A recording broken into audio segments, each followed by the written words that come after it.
വളരെയധികം വേദനിപ്പിക്കുന്നൊരു വാർത്തയാണ് ഇപ്പോൾ പുറത്തു വരുന്നത്. ഞാൻ ആ വാർത്ത കാണുന്നത് കഴിഞ്ഞ ദിവസം രാത്രിയിലാണ്. അത് കണ്ടപ്പോൾ വല്ലാത്ത സങ്കടം തോന്നി. ഒരു കുടുംബത്തിലെ 4 പേർ മരണപ്പെട്ടൊരു വാർത്ത. മണിക്കൂറിലെ ഏറ്റവും ദുഃഖകരമായ വാർത്തയിലേക്കാണ് ആദ്യം തന്നെ കടക്കുന്നത്. തൃശൂർ ചെറുതുരുത്തിയിൽ ഒഴുക്കിൽപ്പെട്ട് ഒരു കുടുംബത്തിലെ 4 പേർ മരിച്ചു. ഭാരതപ്പുഴയിൽ കുളിക്കാൻ ഇറങ്ങിയവരാണ് അപകടത്തിൽപ്പെട്ടത്. ചെറുതുരുത്തി സ്വദേശി കബീർ, ഭാര്യ ഷാഹിന, മകൾ 10 വയസ്സുള്ള സറ, ഷാഹിനയുടെ അനുജത്തിയുടെ മകൻ ഫുവാദ് എന്നിവരാണ് മരിച്ചത്. അതിൽ മരണപ്പെട്ടതിൽ 2 പിഞ്ചു കുഞ്ഞുങ്ങളാണ്. 10ഉം 12ഉം വയസ്സുള്ള 2 പിഞ്ചമന മക്കൾ. ആ മക്കളുടെ മുഖം കണ്ടപ്പോൾ വല്ലാത്ത പ്രയാസം തോന്നി. 2 കുട്ടികളും അടങ്ങുന്ന ആ കുടുംബം മുഴുവനും അള്ളാഹുവിന്റെ അടുക്കിലേക്ക് യാത്രയായിരിക്കുന്നു. അതീവ ദുഃഖകരമായ വാർത്ത. സത്യം പറഞ്ഞു കഴിഞ്ഞാൽ ആ വാർത്ത കേട്ടപ്പോൾ നെഞ്ചു പൊട്ടിപ്പോയി. 1ഉം 2ഉമല്ല, ഒരു കുടുംബത്തിലെ 4 പേരാണ് മരണപ്പെട്ടത്. 47 വയസ്സുള്ള കബീർ എന്ന് പറയുന്ന സഹോദരൻ, അദ്ദേഹത്തിന്റെ ഭാര്യ ഷാഹിന, അവർക്ക് 35 വയസ്സാണ് പ്രായം. കബീറിന്റെയും ഷാഹിനയുടെയും മകളായ സെറ. പിന്നെ മരണപ്പെട്ടത് ഷാഹിനയുടെ സഹോദരിയുടെ മകനായ 12 വയസ്സുള്ള ഫുവാദ് എന്ന് പറയുന്ന ഒരു പൊന്നുമോൻ. പങ്ങാരപ്പള്ളി സെന്റ് ജോസഫ് HSSലെ 7ാം ക്ലാസ് വിദ്യാർത്ഥിയാണ് ഫുവാദ്. ഇതിൽ മരണപ്പെട്ട സെറ എന്ന് പറയുന്ന ഇവരുടെ മകൾ ചെറുതുരുത്തി ഗവൺമെന്റ് LP സ്കൂളിലെ 4ാം ക്ലാസ് വിദ്യാർത്ഥിനിയാണ്. ഇങ്ങനെ കുടുംബത്തിലെ 4 പേരാണ് കഴിഞ്ഞ ദിവസം മുങ്ങി മരണപ്പെട്ടത്. നോക്കൊരു കുടുംബത്തിലെ 4 പേർ മരണപ്പെടുക എന്ന് പറയുന്നത് അത് ആ കുടുംബത്തെ സംബന്ധിച്ചിടത്തോളം വല്ലാത്ത പ്രയാസമുണ്ടാക്കുന്നൊരു കാര്യമാണ്. നിങ്ങൾ ആ മരണപ്പെട്ടു പോയ ആ കുടുംബത്തിലുള്ളവരുടെ അവസ്ഥ ഒന്ന് ആലോചിച്ച് നോക്കൂ. എത്രമേൽ പ്രയാസത്തിലൂടെയായിരിക്കും അവർ കടന്നു പോവുക. അള്ളാഹു അവർക്കെല്ലാവർക്കും സഹിക്കാനും ക്ഷമിക്കാനുമുള്ള മനസ്സുകൊടുത്ത് അനുഗ്രഹിക്കട്ടെ. ഇതിലെ 2 പിഞ്ചോമന മക്കൾ, അതിൽ അവരുടെ മുഖം കാണുമ്പോഴാണ് വല്ലാത്ത പ്രയാസം തോന്നുന്നത്. 2 പിഞ്ചുമക്കൾ, വെറും 10ഉം 12ഉം വയസ്സും മാത്രം പ്രായമുള്ള പിഞ്ചോമന മക്കൾ. ഇവരെല്ലാവരും തൃശ്ശൂരിലെ ചെറുതുരുത്തി സ്വദേശികളാണ്. അതായത് ഈ അപകടം നടക്കുന്ന ഭാരതപ്പുഴയുടെ സമീപ പ്രദേശമായ ചെറുതുരുത്തിയിലെ സ്വദേശികൾ. ഇതിൽ കബീർ ഒരു ബേക്കറിയുടെ ഉടമസ്ഥനാണ്. അദ്ദേഹം തന്റെ മകളുടെ പേരിൽ സെറ ബേക്കറി എന്ന് പറയുന്ന ഒരു സ്ഥാപനം നടത്തിവരുന്നു. സാധാരണ എല്ലാ കുടുംബത്തെയും പോലെ ഈ കുടുംബവും സ്ഥിരമായി ഭാരതപ്പുഴയുടെ സമീപത്ത് വന്നിരിക്കാറുണ്ട് എന്ന് അവരുടെ കുടുംബക്കാർ തന്നെ പറയുന്നുണ്ട്. കഴിഞ്ഞ ദിവസം കബീറിന്റെ സഹോദരിക്കൊപ്പം ഭാരതപ്പുഴ കാണാനെത്തിയതായിരുന്നു ഈ കുടുംബം. വൈകുന്നേരം 5 മണിയോടുകൂടി കുടുംബസമേതം അവർ അവിടേക്ക് എത്തുന്നു. ഇതിൽ സെറ, അതോടൊപ്പം ഫുവാദ് എന്ന് പറയുന്ന 2 കുട്ടികൾ പുഴയിൽ കളിക്കാനായി ഇറങ്ങുകയാണ്. ഇതിൽ പുഴയിലിറങ്ങിയ ഒരു കുട്ടി പെട്ടെന്ന് ഒഴുക്കിൽപ്പെടുകയാണ്. ആ കാഴ്ച കണ്ട് കുട്ടിയെ രക്ഷിക്കാനായി ഓടിയ ഷാഹിനയും ആ വെള്ളത്തിലേക്ക് വീണ് ഒഴുക്കിൽപ്പെടുകയാണ്. ഈ കാഴ്ച കണ്ട് കബീർ പെട്ടെന്ന് ഓടിപ്പോവുകയും അദ്ദേഹവും ആ ഒഴുക്കിൽപ്പെടുന്ന അവസ്ഥയാണ് ഉണ്ടായത്. അങ്ങനെ ആ കുടുംബത്തിലെ 4 പേരും ഒഴുക്കിൽപ്പെട്ട് മരണമടഞ്ഞു എന്നുള്ള വളരെയധികം സങ്കടകരമായ വാർത്തയാണ് കേൾക്കാൻ സാധിച്ചത്. പിന്നീട് അവിടെ ഉണ്ടായിരുന്ന നാട്ടുകാർ ഈ കാഴ്ച കണ്ട് അവിടേക്ക് ഓടിയെത്തുന്നു. അതിലാദ്യം അവർ രക്ഷപ്പെടുത്തിയത് ഷാഹിനയായിരുന്നു. അവരെ രക്ഷപ്പെടുത്തി പിന്നീട് ആശുപത്രിയിലേക്ക് കൊണ്ടുപോയെങ്കിലും അവരുടെ ജീവൻ രക്ഷിക്കാനായില്ല.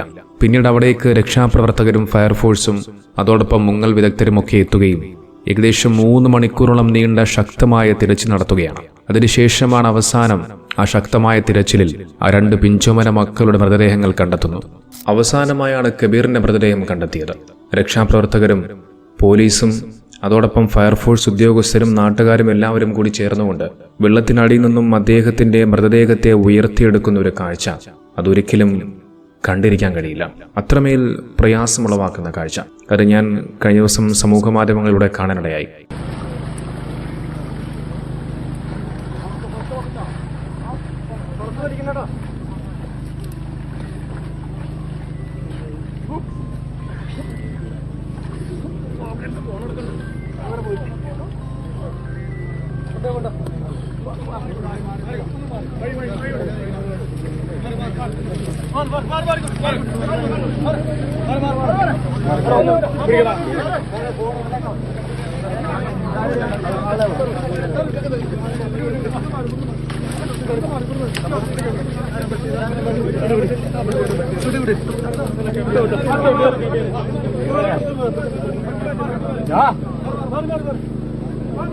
കഴിഞ്ഞവർ കുളിക്കാൻ വന്നിരുന്നു എന്നുള്ളതാണ്. പക്ഷേ അതിലെ പുരുഷനായിട്ടുള്ള ആൾ അങ്ങനെ കുളിക്കാൻ വേണ്ടി ഇറങ്ങിയതായിട്ട് കാണുന്നില്ല. അദ്ദേഹം ഫുൾ ഡ്രസ്സാണ് ചെയ്തിരിക്കുന്നത്. മറ്റേ കുഞ്ഞുങ്ങളെല്ലാം കുളിക്കാതെ തന്നെയായിരുന്നു. ഇപ്പോൾ ബാക്കി 3 പേരെ കിട്ടി റിക്കവർ ചെയ്തിട്ടുണ്ട്. റിക്കവർ ചെയ്തൂടെ ചേലക്കര ഹോസ്പിറ്റലിലേക്ക് അവരെ കൊണ്ടുപോയിട്ടുണ്ട്. ഈ ഭാഗം അധികം ഒഴുക്കായി കാണുന്നില്ല എങ്കിലും നല്ല അത്യാവശ്യം കുറച്ച് ആഴമുണ്ട്. അടിഭാഗത്ത് നല്ല ചെയറും നെറ്റും ഒക്കെ ഉള്ളതായിട്ട് കാണുന്നു. അങ്ങനെ നമ്മളെ പ്രവർത്തനം ഒത്തിരി റിസ്കി ആയിരുന്നു. 2-2.5 ആൾക്കോളം ആഴമുണ്ടായിരുന്നു അല്ലേ? ഇവർക്കൊക്കെ നീന്തൽ അറിയില്ലാത്ത ആൾക്കാരാണ്. അതാണ് ഈ അപകടത്തിൽപ്പെടാനുള്ള പ്രധാന കാരണം. നോക്കൂ, സാധാരണയായി ഭാരതപ്പുഴയിൽ അങ്ങനെ അപകട മരണങ്ങളൊന്നും സംഭവിക്കാത്തൊരു മേഖലയാണ്. ഒരു മുന്നറിയിപ്പ് ബോർഡുകളൊന്നും അവിടെ അങ്ങനെ സ്ഥാപിച്ചിട്ടില്ല.